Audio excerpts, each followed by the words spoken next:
পৃথিবীতে যত সুখ আছে সব সুখের পিছনে প্রত্যক্ষ অথবা পরোক্ষভাবে টাকা জড়িত। আপনি দেখেন তো,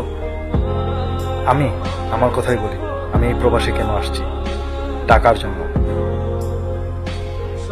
আপনাকে মানুষ ভালোবাসবে টাকার জন্য। বিশ্বাস হচ্ছে না? আপনি দেখুন, আপনি আপনার এলাকায় যান, যে 5 থেকে 7 লক্ষ টাকা আপনি বিলান, এভাবে মানুষকে বিলান, দেখবেন মানুষ আপনাকে ভালোবাসতে শুরু করেছে, মানুষ আপনাকে কদর দিতে শুরু করেছে। এটা কিসের পাওয়ার? আপনার পাওয়ার না, আপনার কাছে যে টাকা আছে ওই টাকার পাওয়ার। টাকা থাকলে দেখবেন যে আপনি সমাজের কোনো গুরুত্বপূর্ণ লোক না, তারপরেও সমাজের গুরুত্বপূর্ণ লোকেরা আপনাকে গুরুত্ব দিচ্ছে।